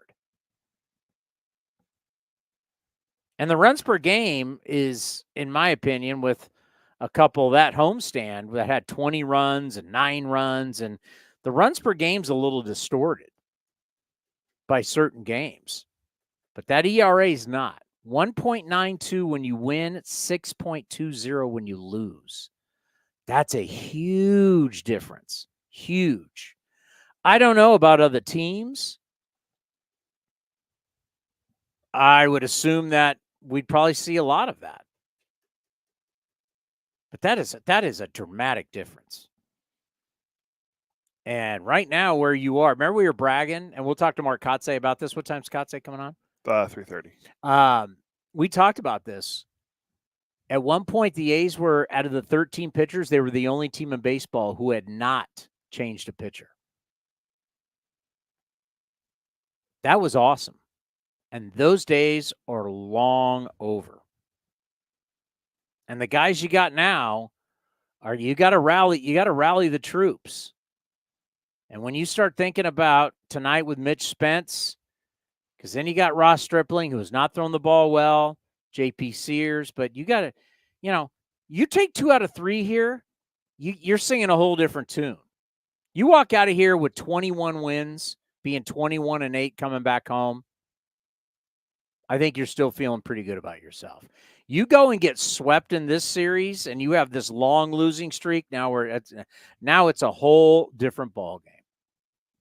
And you have the Rockies coming in, who are hot right now. What, they won 7 straight, right? Because Oakland's lost 10 of 12 after winning 6. They won 6 in a row. We were feeling pretty good. Got back to 500 at 17-17, and since then lost 10 of 12. And they scored only 4 runs in the 4-game sweep against the Astros. 4 runs. 4 runs. What are you doing? I'm going to send him the link again to see if he gets it. He hasn't said anything back to me yet. So the HUD man hasn't responded? No, I know. Well, remember the Royals are doing that celebration, so maybe he's catching up with some guys. Not going to be shocked. I can see the HUD man getting into a conversation where he is all fired up. Yeah, they're doing the big celebration. They had a golf tournament. They've got, God, I want to say they got a big dinner tomorrow night. They have something going tonight at the ballpark. You know, Royals didn't have a lot. I mean, the last time they had done anything was 1985 when George Brett and Brett Saberhagen and those guys won the World Series. It was a long time. So, you know, some teams have gone a really, really long time without winning. And I know that's where we go, well, what about 12, 13, 14, 18, 19, 20? And people go, yeah, but they didn't win anything. I'm telling you. People have had it way worse than the Oakland Athletics. We're one of the winningest since 2000. Look how many times the A's have been to the playoffs since 2000. It's pretty crazy. 11, right? Isn't it 11? It's under Billy Bean, it's 11 times, and there was one time they missed by one game. It could have been by 12. 12 times. Meanwhile, the Chicago White Sox have been around for 100-plus years and made it 11 times. Total. Yeah, the Royals went through a really, really hard stretch. And they got rewarded for going through what they did. But that's why what I'm saying now is if you take 2 out of 3 this weekend, kind of like this series reminds me a lot of Baltimore. Right? Baltimore was kind of like, well, you got swept in Cleveland, you split in New York. How are you going to do here? You know, this is kind of remind your back's against the wall. I think no question back is against the wall. All right, so I'm going to prepare like we're not going to have Udman. So a couple of things I want to get into. Adolis Garcia, because something that I kind of ruffles me, you know, with all the different numbers that we're looking at, that it bothers me when we are just talking about these averages. Because that's the thing, when I looked at the notes today for the New York Yankees and this whole, like, Aaron Judge is back and Judge is an MVP candidate, and it's like, can we put some context to some things here? Aaron Judge started out the year awful. Why is it he can have a hot stretch and then it just erases everything that had happened? Is that fair? I'm not saying that the world is fair or should be fair. Why the hell can I not find the Yankees? Well, are they playing at home? They should be towards the very front, right? I mean, that's what I thought, and I just breezed right over them. Are they the first game? No, it's Pirates, Cubs were the first game. Nationals, Phillies. Where the hell is it? Here we go. I said this about these numbers. So we're always talking about averages and percentages. And that's how we're viewing players. And I did yesterday with like taking a test. Like you take 10 tests, you suck at 2 or 3, but you're good at 4. And the other, you're all okay. You put them together, you're a C. However it would go, right? Grading on a curve. How can Aaron Judge, who for the first 27 games hit a $178, he weighs 300 pounds. He's not even close to hitting his weight. He wasn't good at all. And now all of a sudden, the last X amount of games, he's starting to hit again. Another big day yesterday in Minnesota. And now I'm seeing he's got the 3rd best odds for the MVP. What? Now I get the Yankee thing, but this is the problem, is that we don't judge you on a day-to-day basis. We're not judging you on a day-to-day basis. We're judging your averages. So you just sucked for a month, and now you have a couple good weeks. Oh, now you're back in the MVP race. He's hitting 262. 948 OPS. I remember him being terrible. But the 948 is just so it's like you're taking the averages, but what you're not talking about is the majority of the games he's played in, he was not good and he was booed. So how could somebody who the majority, more than half the games he's played in, well more than half, he wasn't good, is now third in the odds to win the MVP when more than half the games you played in, you weren't good. Who would be ahead of him? Juan Soto and Bobby Witt Jr., who the A's are facing tonight. How is that possible? According to FanDuel. Who's got to deal with? Major League Baseball. Major League Baseball. Interesting that Kyle Tucker wouldn't be on there. Do you find that interesting? Yes. That, right? Each game is an individual game. How you perform in every single game. So you've played an X amount of games. A larger percentage of the games, you've not been good. But you get hot, and then now people like all forgiven. But they forget how bad you performed in all these other games. That's why I'm saying we don't have an analytic that tells me who's the guy that shows up and plays well most days. Not everybody's going to play for 162 games. Not everybody. And I know Sarah Langs told us yesterday, WAR. When I see that Jason Hayward has the same WAR as Dave Parker, I laugh. Wasn't that the Dave Parker and Jason Hayward have the same WAR? Yeah. And a lot of that's Hayward's defense. They make Jason Hayward to be like a superhero out in right field. I didn't realize right field could be so great, right? Like he's Spider-Man out in right field and he's shooting webs and bringing balls back. Like he's this superhero in right field. I mean, it's great. Dave Parker has way more home runs, way more everything, way better of a career, but somehow they have the same WAR. Makes no sense. I'm confused. I'm looking at WAR leaders on ESPN right now. I didn't feel like going to Fangraphs or Baseball Reference. Obviously, Mookie Betts number 1. Shohei Ohtani's number 2. How the hell does Shohei Ohtani have a negative defensive WAR? He doesn't play in the field. How can he be negative? He doesn't play defense. It should be 0. That's a good point. Has he snuck out somewhere that we don't know about? Have they played him at first base for like? That's a good point. Yeah. How can he have a negative defensive WAR if he's never put a glove on? Or do they just give you a negative defensive WAR for not playing? I mean, that's what I'm saying. These numbers are all whack. Like, how can you really judge these numbers? I want somebody to come. Don't give me win probability at it. I like that stat, but it doesn't throw defense in. I want a stat that says this is the guy that shows up every day and performs. I'm not just seeing things, right? And I don't want it to be some average. That's my problem. Like, that's just what, now that we get more into this every single day, I'm starting to realize these averages, they're just averages. Like, you play like crap for 4 games, but you play real well for 3 games, it makes your week look pretty good. Well, no, I need you and that's what leads me to where I was going here. Oh, by the way, I'm looking at this. I'm not just seeing things, right? Ellie De La Cruz has a -0 defensive WAR. How can he be? He's played and he has a 0. How can he be a -0? Adolis Garcia today, when I was going through the notes, and this is my point. Adolis Garcia is a guy that so far this year, it hasn't been a perfect year for him. But let me tell you something. This is the guy I want. He's homered in back-to-back games.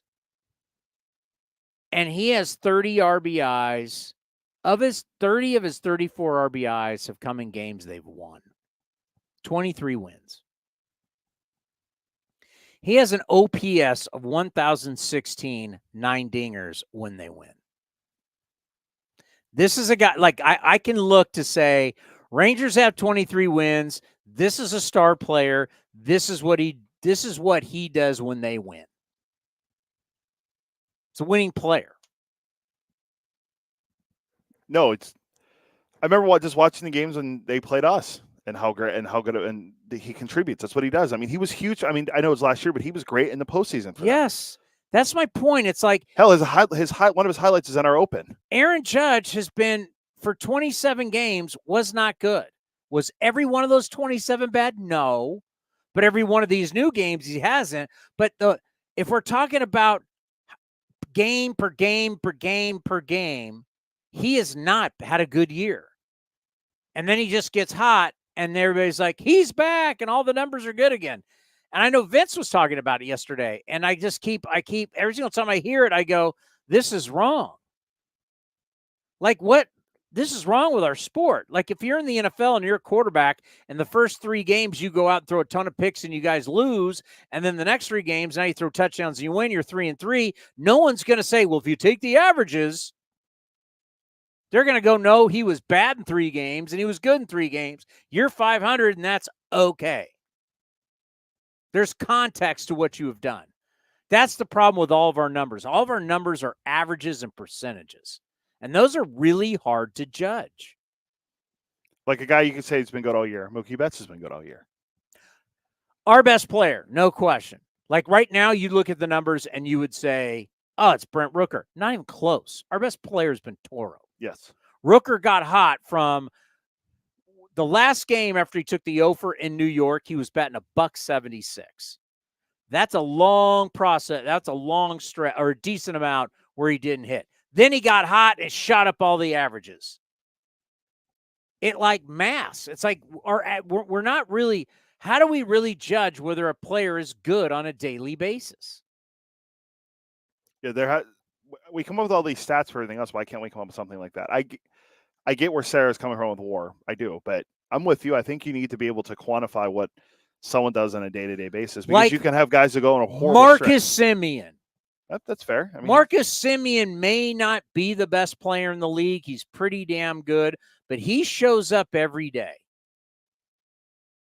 Marcus Semien is a winning ball player because he shows up every day. He hits a lot, but he's there every day playing defense. He runs the bases well. There's like a lot of things he does. He plays every day versus like the guy coming back tonight who has just turned into just, I don't even know. Byron Buxton is finally coming back for the Minnesota Twins. I don't even know what you call him. I don't even know what his worth is. He went from being a guy that everyone coveted. I'll look at this from a purely fantasy perspective.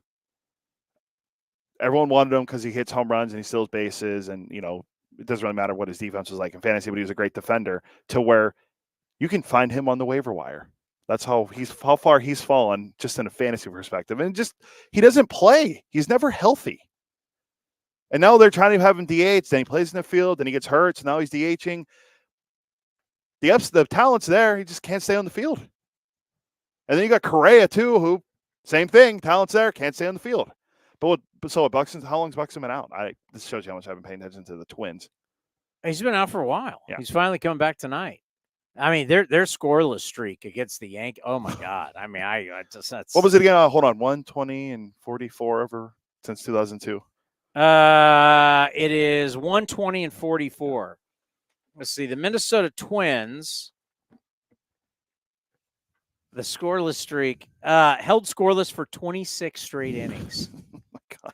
And you're in a battle, right? You got the Twins, you got Cleveland, you got Kansas City, Detroit is there. You got a total battle in the Central. This thing's going to go for a long time. You go 26 innings without scoring any runs. That's crazy. After you were on how many games on win streak you get to? 12? Yes, 11 or 12. The sausage. Yeah. That was the whole sausage story. Remember that story? Yeah, he's talking about a roller coaster ride. The Twins are a great example. A's are a great example, right? You win 6, you've lost 10 to 12. They won 12 in a row. Now they can't beat the Yankees, and they haven't scored 26 innings. It is just the roller coaster ride of a Major League Baseball season is unreal. Look, here's a good example, and I hate to highlight him, or it's not picking him, but highlight it. There was a guy on the A's that was on a hot streak, a heater, as they would say. He was hitting over 300, and since then, his batting average has dropped 90 points. That'd be Tyler Nevin. He went from hitting, 325 to now he's hitting 235. So he's dropped 90 points in, a short span. Back in the lineup today, playing right field, but there's several guys on the A's that are not hitting well in the month of May. Brett Harris is another one. And guess who's not? Ruiz is not. Yeah. You can't tell me it's righty-righty because it's righty-lefty. Because it's Cole Reagans and he's a lefty. It just tells you how Andujar finally played in AAA yesterday, which was good news for the A's. I will have that in the 5th inning report later on today. Andujar had 2 hits in his debut for the Aviators. Fran Reardon and the Aviators are back, by the way. You and some of you people out there, you doubted whether the leader of men could lead this group of men back. By the way, Hogan Harris option down. I forgot to talk about that. Belak, who the A's acquired for cash from the Astros. Well, he's there today, right? Yeah. Fran Reardon and the Aviators are officially back to 21-21. Got off to a horrible start. But it doesn't matter because you can't keep Fran down. And they're winning without their best player on paper, Jacob Wilson, our best prospect, didn't play last night. Miguel Andujar went 2 for 3, a run, a double, 3 RBIs for Las Vegas. So what I think if we 7-3 over your Chihuahuas. I would say if we had to put a timeline on him, I'd say we'd probably see him in Oakland Tuesday. Tomorrow. I would say Tuesday when tomorrow back home. Oh, well, I mean, they're playing in Vegas. All he's done is hit since winter ball. How many more games does he need down there? Can he do any worse than Tyler Nevin hitting 77 this month? Did you say he struck out yesterday or no? Because remember, he did strike out in spring training. It was 2 for 3. So can he keep that incredible? I don't know run what going? his out was. Yeah, bring him up now. Vegas, I'm assuming Vegas probably plays tonight. Henry Bolte has a 7-game hitting streak. Cooper Bowman, the lost Yankee, now has a 13-game hitting streak and has 19 hits during that time. It is a night game in Vegas. So, yeah, we won't have an update till they won't start playing until our game's pretty much over. Henry Bolte, 3 for 4, 2 runs, a double, a home run, an RBI, and a stolen base for Lansing. How quick before he gets called up to AA? Sure, it'll be there soon. The young man's starting to grow up in front of our eyes because the from guy Palo Alto High School. Because I think once Colby Thomas goes up from AA to AAA, you can call him up and take his spot in the outfield for Midland. Stockton win. Stockton. Oh yes, Stockton's playing a lot better. Beat Fresno 13-1. They started out the year terrible, and they've been good. They've been better lately. Speaking of the Chihuahuas, the best mascot in all of sports. The Fighting Chihuahuas. Is that it's El Paso. I know. That's the Padres, right? It's the Padres. That's where I'm going with this. You sure it was all Bob Melvin's fault in San Diego? Before we get to Mark Kotsay? I don't know. I've heard people say it was. People who don't know said it was all Bob's fault. The Padres heard several boos at Petco Park. Remember, they spent all the money. It's going to have 3 million people. This is just great. Quote, we were fully deserving of it. We were playing that poorly, said Michael King, the new Padre from the Yankees. He knows that the Friars aren't beating themselves on the field, although San Diego committed 4 errors during the 3-game set against the Colorado Rockies. Padres are 12-8 on the road. How are they at home? Petco Park, downtown. It's great. Everybody's going to the games. They're all excited. They spent all that money. I'll say they're under 500. 10-16 and getting booed. Are we sure it was Bob Melvin's fault? I just love when I hear people who talk about it go, well, it was Melvin's fault because, all the guys are there. AJ Preller's had how many, is this 7th or 8th manager in 10 years, but it's the manager's the problem. I mean, it was not Bob's fault. Manny Machado, just 2 hits and 30 at-bats over his last 8 games. He's not playing in the field still, right? He's still DHing. Rise. There was an article on MLB.com about it, or was it ESPN? One of them was talking about how he could be like the connection to Tony Gwynn. I can't remember which one it was. What's the connection? I didn't read. I just saw the headline talking about how By the one guy I do wish he would do well, so it would bring it back. This fan base is going to fall in love with him. How Luis Arraez is following in Tony Gwynn's footsteps. That's a stretch. I would like to see Matt Waldron do well. The knuckleballer? Yeah. Because I'd like to see the knuckleball back in baseball. We got the HUD man? Fellas, hey, look, sorry I got delayed, man. We're celebrating our 2014 World Series here. And all the former players are here, and I got tied up in a meeting. Sorry I couldn't join you top of the hour, man. Before we had Ned Yost on, and, because Ned's from the Bay Area. So we were talking about it, and we were talking about, what a cool celebration. 2014, obviously a tough one for the A's because we lost in the wild card. But you think about rolling through the Angels after that, rolling through the Orioles, a great World Series, and really, Rex, teaching them how to win the World Series the next year. Yeah, it was so fun for me to be able to work with Ned. My stint with the Angels for 11 years out there with Mike Scioscia, he's a class act. It was great. And then Ned was my second manager that I worked for in the broadcast booth. And he was a little bit hard to understand a little bit. He's a little old school. He couldn't understand why I was so happy every day coming to the ballpark. He would sometimes look at me from across the dugout and go, and he knew that baseball brings happiness to me, and I didn't have any pressure like he did. So he had a hard time with that. But you know what? I ended up loving Ned like I did all my other managers. When you're a broadcaster, I have the same feel for the managers that I work with now. Matt Quatrero is the current manager. So I follow them just like I did as a player. And it was so fun. He's a man's man. And I love it now that he's out of the booth. He's much more relaxed and fun, more fun to talk to. I bet that was a good interview, wasn't it?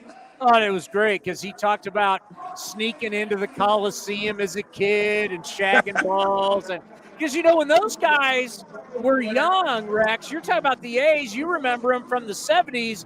They're winning 3 straight World Series. They're some of the greatest teams to have ever played in this game.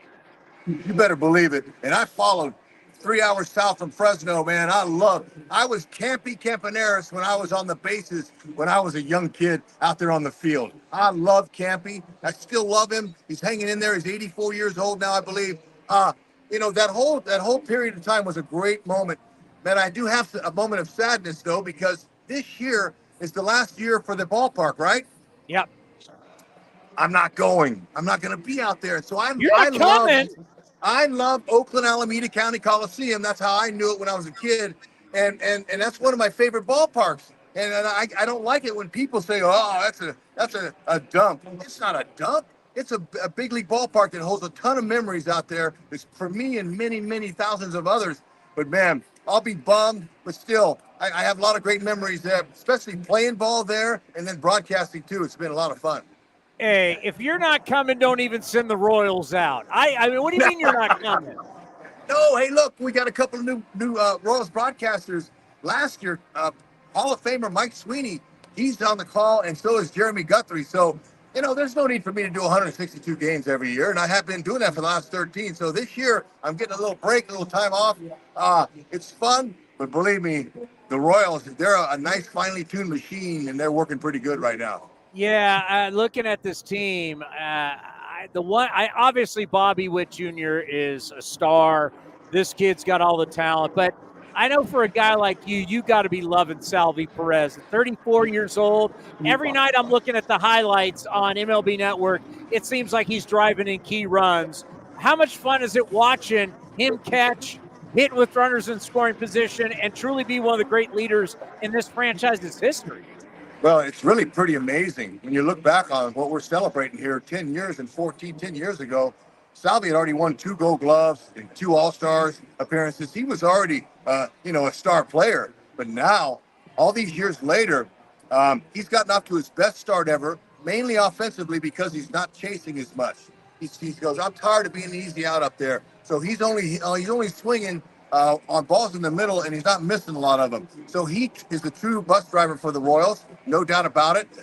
When you get Bobby Witt Jr. and Maikel Garcia to lead, hitting first and second to get on base, Vinny Pasquantino's out there a lot. Salvi's got some runners to drive in. So it's been really fresh to see. And Salvador Perez, what's most impressive to me is his catching ability. He's improved. And, it would be easy. He's a 5-time Gold Glover. It'd be easy for Salvi just to say, oh, I've done this before, I'm a Gold Glover. He says, I noticed my numbers weren't good at framing. How can I get better? So they moved him up closer to the hitter, like a lot of catchers we're seeing now getting dinged because they're up closer and it presents a better picture. But the fact that he wants to focus on that pitching staff, which we got 5 good starters, that really that really makes the difference because he knows that he's an important part of that, quarterbacking those guys. So he's improved all of his defensive numbers. His arm is always good, but it's been fun to watch his defensive ability. It's amazing when you think about the Royals spent the most money in the offseason of any American League team, and nobody, like when we were at the winter meetings and all the things that we've been covering this game, no one went, look out, Seth Lugo might be the best pickup of anybody. You just talked about the pitching staff. Lugo, who we're going to see tomorrow. My God, what a leader he's been for this staff. Yeah, I mean, the guy's got 8 pitches, and he uses all of them. So for a hitter, you're having to zone him. That presents problems. And he's sneaky. He'll touch 94, 95 at times. But he has really been a leader, taking some pressure off of Brady Singer, who's been our third starter this year. He had to feel like he had to carry the load the last couple of years. He developed a new pitch.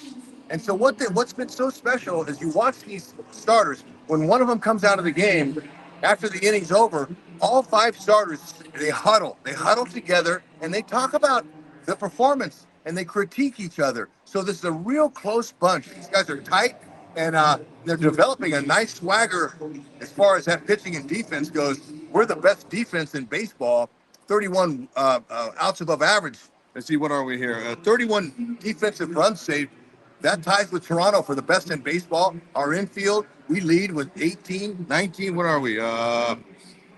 We are first in outs above average with 16 overall. So when you combine pitching, guys that don't, we're not fly ball pitchers. Maybe Cole Reagan's is tonight. He's a fly ball pitcher because he's got power. But the other guys are pitching to contact. And when you have a defense that eats up those outs, you're not having a lot of unearned runs.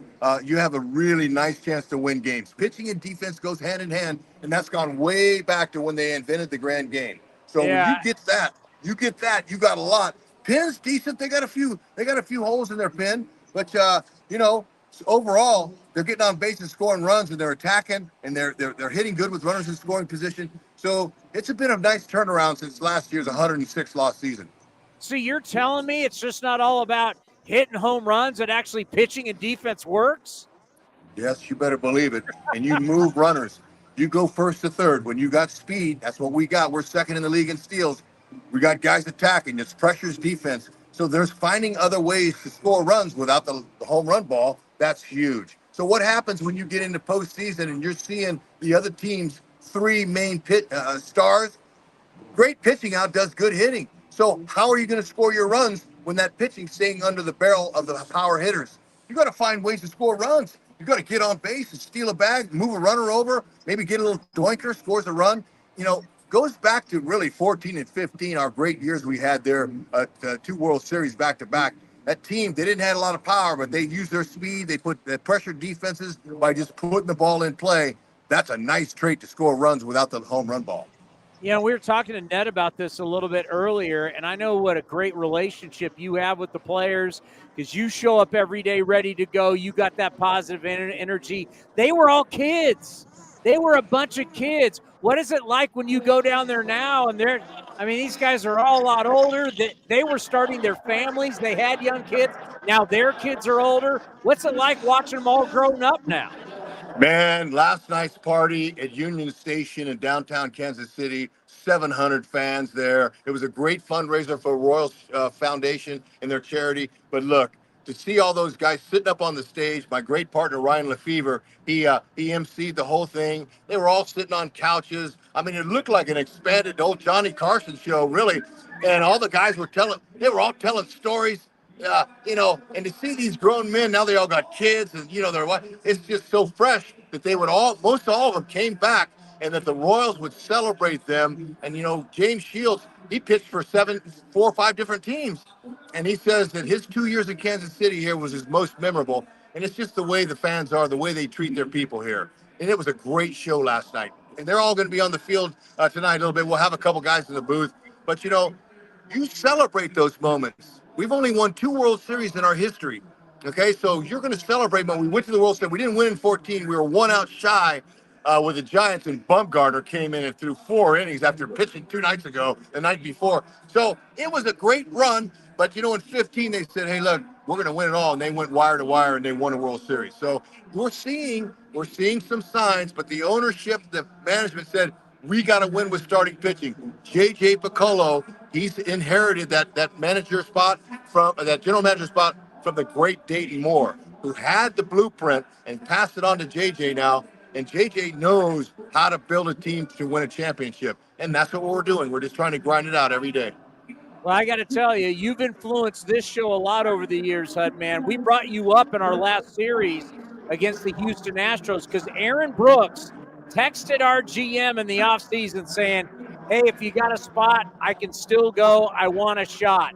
And signed him to AAA contract. He pitched 7 innings in Houston for his debut this year, only gave up 3. And it led us talking about you writing the letter to George Steinbrenner saying, hey, I want a shot. I deserve a shot. You know, you got to fight for yourself, Hud, man. You know, and I'm sharing that with my young adults now, my kids. I got a couple of them, you know, just getting towards the end of college, and I'm telling them, look, you have to learn how to stick up for yourself. If you don't, you'll get walked on the rest of your life. But look, 6 years in A-ball, man, I had a chance to have went to Notre Dame and played football and had got a degree in Notre Dame, and then, gosh, I would have been in the pros already. So I was really frustrated hitting 300 at the time. So I'm glad for Aaron Brooks. You know, he was with us to start his career. And this kid here, you know, when you stick your neck out like that, and you say, hey, look, I want a chance. I remember when I sent that letter to Mr. Steinbrenner asking for a promotion.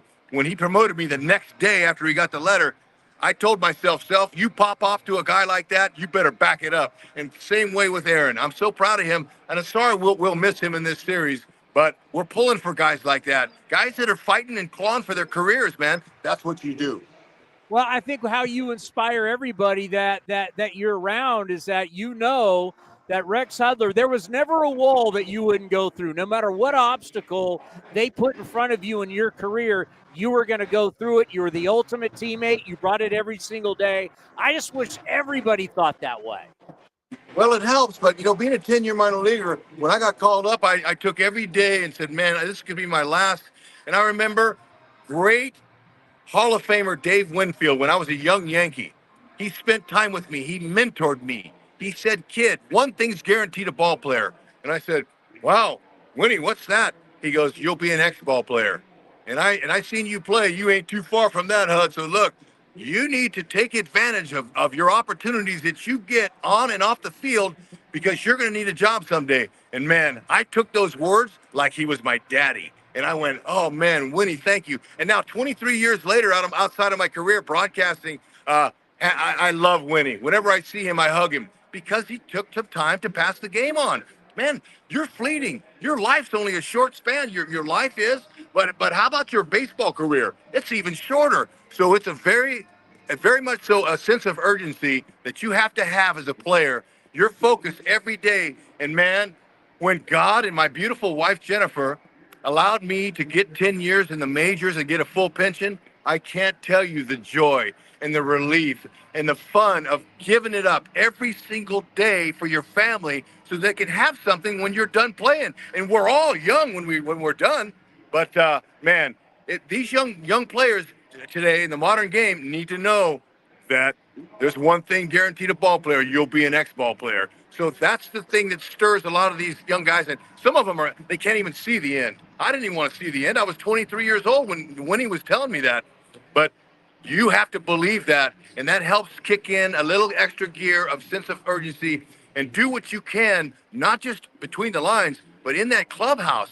That's where I made my gains. I love being in the clubhouse with these guys, encouraging them. You know, hey, yes, you can. Get your head up. Quit, have your head down. You get beat. You're getting beat by a guy making $1 million. You're not getting beat by some high school kid. So get your head up, man, or you're going to get beat again. So I loved that point. And then it came back to me at the end of my career. I had one good year, and Terry Francona of the Phillies was a brand new manager, and he said, Hud, I need somebody to babysit my 12 rookies I got. So what do you think? And I go, man, I'm in. You might have to overpay me to come to Philly. And they did. And so that's what I'm talking about. You have a lot to offer inside the clubhouse as well as on the field. Hud, you are the best. We're going to have to talk to you again. I know you're not coming out west, but we'll have to have you on again. I love being with you guys, especially those great fans that you guys have. I love you, and I love the ballpark. I love everything about Oakland, San Francisco Bay Area. That is part of my fabric. Love you, man. Thanks for having me. Have a great weekend with the 2014 team. Yes, sir, we will. See you, bud. Thank you. The great Rex Hudler right here on air. I love that guy. Are you kidding me? The Hud man. I knew you. Every day he brings it. I knew he wasn't going to. You know who he reminds me of? Our guy Ray Fosse. Oh, yeah. Every day, Fosse brought it every day. Fosse wanted to work every day. He wanted to broadcast every day. He talked to the players every day, and he would always try and pump the players up. That was Ray Fosse. That's Rex Hudler. That's why Ray Fosse was such a great mentor just to all of us. I talked to Ray Fosse every day. Ray Fosse was inspirational every single day. He was a man of faith. He was a man, great heart, man of courage. I miss him. And that's what Rex Hudler is. Rex brings it every single day. And that's what you should do. Because as he said, you only have so much time as a player. Enjoy it. Dave Winfield, and the looks of you, you're not going to have much of a career. One thing guaranteed, you're going to be an X-ball player. Oh, God. Real quick, should we play? Do you want to get the Kotsay? Well, how much? Yeah, when are we off? Well, pregame's in 14 minutes. Get to Kotsay now. Yeah. Mark Kotsay. Huh? Well, he's 14 minutes, so we're going to be out, so you might as well say goodbye now. Goodbye, everybody. We'll see you Monday. Here's the Mark Kotsay Show. For the Mark Kotsay Show, brought to you by Nest Bedding. Love where you sleep. Check out their location in the Bay Area, or you go to nestbedding.com for your mattress, your sheets, your pillows, all your bedding needs. You go to nestbedding.com. Mark Kotsay in Kansas City, how are you? Doing well, Towny. Doing well. We got in a little later than normal last night with that night game out of Houston and the storm that blew through there, but didn't impact us as much as I guess you've watched the news. And, you know, that tornado came kind of right through the downtown area. And as we were driving out, you could definitely see some trees down and some glass on the sidewalks. And so it was a little bit of an eerie feeling leaving there. Yeah, I mean, when we were getting reports during the game, that was actually the rain was coming inside the stadium, and we know the stadium has a roof, something you don't see very often. Yeah, no, there was an opening out by the flagpoles where the roof kind of comes in, you know, when they retract it, and the flagpoles actually at one point right before the game in or around 640 were bent sideways. So the wind was coming through there. That had to be in or around the time that I think the biggest part of the storm kind of went through. But yeah, it was pretty interesting to sit inside and look at it raining. Yeah, now you're on to Kansas City, who obviously Kansas City now playing pretty good baseball at 26-19. They're totally in the fight. The Central with Minnesota, and when you start looking at all the different teams, Detroit is going to be in there, Kansas City. So it is it's an interesting division. But for you, Mitch Spence is going to be taking the ball today, the Rule 5 pick. He earned his way onto this roster during spring training, and he's been really good for you. Talk about him getting the ball today. Yeah, you know, for Mitch, he's pitched in that long relief role. We've also used him a little bit of late in that sixth inning role, that bridge role where, you know, you don't go to the leverage guys, you got to bridge it to get to them. And, you know, Mitch has done a great job. Like you said, he was a Rule 5 guy from the Yankees organization. He accomplished pretty much everything he could in AAA. We identified him as you know, a possible addition. And he, like you said, earned his way onto the roster in spring training, and he's pitched really well up to this point. You know, I'm sure you're aware, everyone's aware of the injuries that we've sustained over the last, you know, 12 days to our rotation, starting, you know, not last Sunday, but the previous with Joe Boyle going down. We get to Seattle, we lose Alex Wood and Paul Blackburn. And, you know, we're in a little bit of a cycle here, but really confident to give him the ball today, go out and make this start. Yeah, you know, at one point we were talking about how you were the only team that had made any moves. And I got to mention Cleveland, Stephen Vogt, they're also in there in the Central. But, yeah, you hadn't made any moves. You were the one team that had made any moves to your 13 pitchers. And now, as you said, a lot of different moves. What's that like as a manager, just trying to manage all the different pieces and talking with the front office about who can pitch, who's healthy, who's coming, who's going?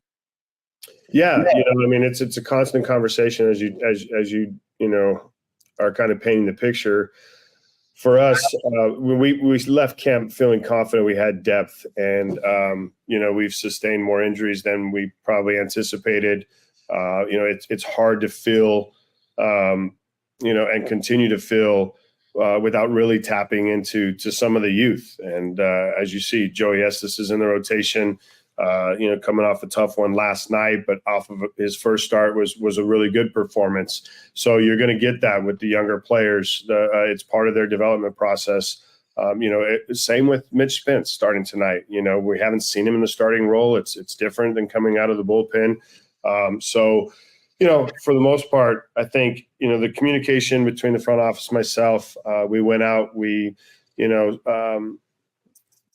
acquired a kid from Houston that had been designated Bilac. He's going to be here today. He'll be down in the pen. We got a chance to build him up. He was a starter last year with the Astros for, I think, 16 or 17 starts. Pitched pretty well. He's got a couple of years of experience, and that can make a difference. So we're doing everything we can to consistently look for talent to bring in to help us through this time frame while our starters are on men. Not a lot of great stories coming out of Houston. Obviously, that was a tough story, but a tough series, I should say. But one story, Aaron Brooks. I mean, when you talk about perseverance and not quitting, sticking with your career, and going to do everything you can to stay in the game. I mean, texting the GM saying, "Hey, I'd love to have another shot," and for him to come out and get that shot.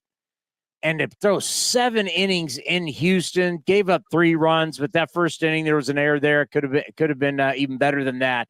Just talk about the person, talk about the man, and talk about the effort. Yeah, you got to commend the effort and the grind. The grit that it takes to really just not quit and keep continuing to pursue your dream, continuing to pursue the job that you love. And it shows, right? I mean, it shows. And he's, like you said, in Houston, our defense, let him down the first inning. He battled through that. I think he gave up a run in the second and then went maybe 5 scoreless, if I can remember that game right. But like you said, 7 innings, 3 runs. He's going to get another opportunity to go take the mound. He earned that. He pitched really well in AAA as well. So, for a guy that hadn't made a start since 2019 to go against the Astros and to go 7 innings with 3 runs, it was a quality start. How hard is it now that you've managed for a few years to not ride the wave? Like 1 minute you're scoring 20 runs, you're hitting all these home runs, and then you're not. I mean, it's just how a season goes. There's the highs and the lows. How hard is it not to ride that? Yeah, sure. We came off a weekend in Seattle against one of the best pitching staffs in baseball. We scored, I think, 13 runs in 3 games, which, I felt like we could carry that momentum going to Houston. We obviously got shut down in Houston. Tough series, tough 4 games. We're coming here to Kansas City with another pitching staff that's done pretty well.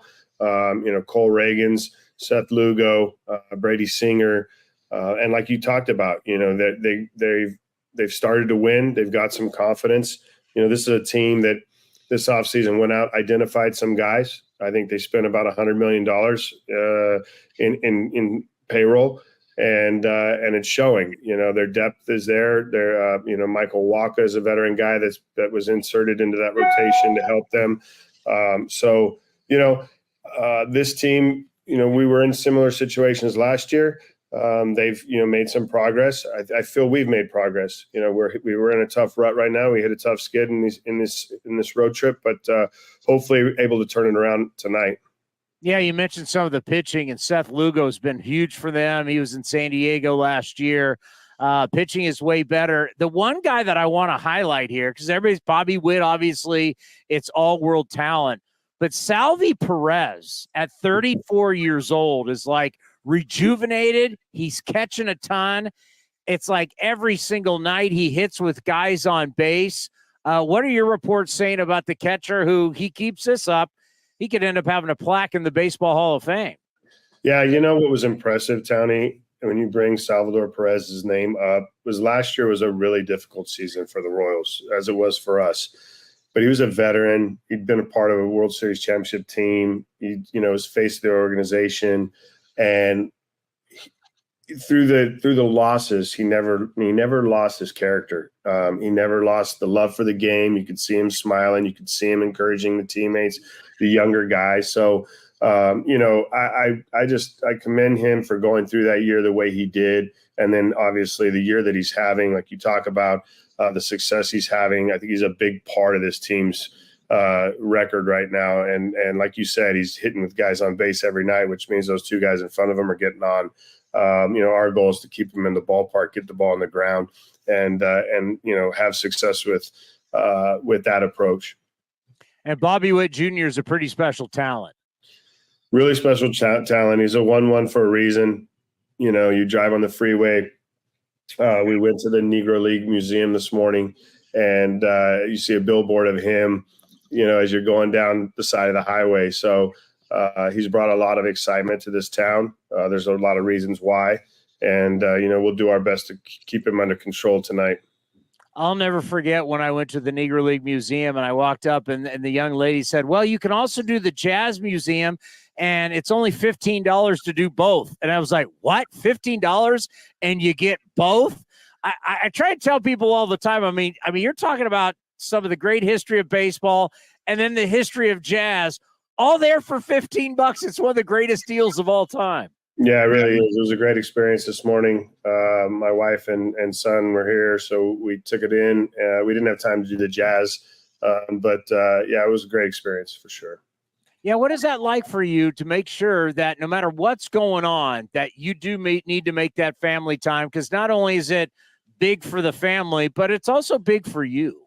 Yeah, no question. It's always a good distraction to get away and do something, fun, enjoyable, to make sure that, you stay connected, because we do spend a lot of time away from our families, coaching staffs, trainers, strength coach, and players. So any time with them is valuable, and, you look to just take in all the experiences you can. When you're dealing with all these injuries and you're dealing with the different players and guys are struggling, at some point, do you feel like a mad scientist? Like you're just trying to find some formula, right? You're like, what can I find that works?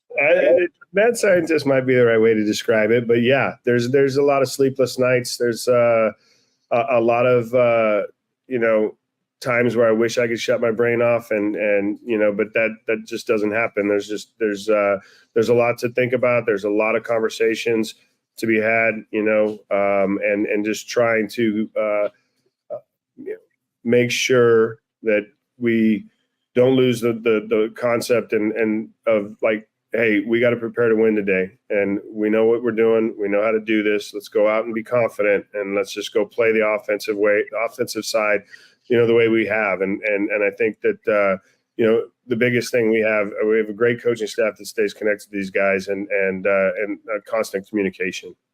Well, if we can talk about one thing that's still intact and has been really good, has been the back of your bullpen.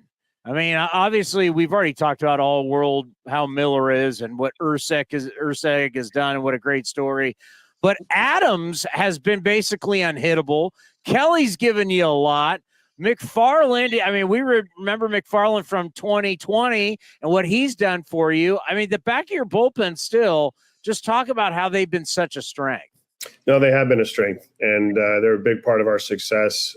The other night we were down a run. We ended up going to the leverage guys in Houston. It was a 1-0 game. In the sixth, we got a shutout from those three guys you just mentioned. It was Adams, it was Ursig, it was Miller for 2. And we weren't going to push that kid beyond 2 innings. He'd thrown 29 pitches that night. We had a chance to win the game, second and third with 1 out. We weren't able to get a run in. But that backside of the bullpen, if we can get the ball to them, I think there's a lot of confidence when we have a lead that they're going to go in and shut the door down. Big barbecue guy or not a big barbecue guy? No, big barbecue guy for sure. Yeah, big barbecue guy.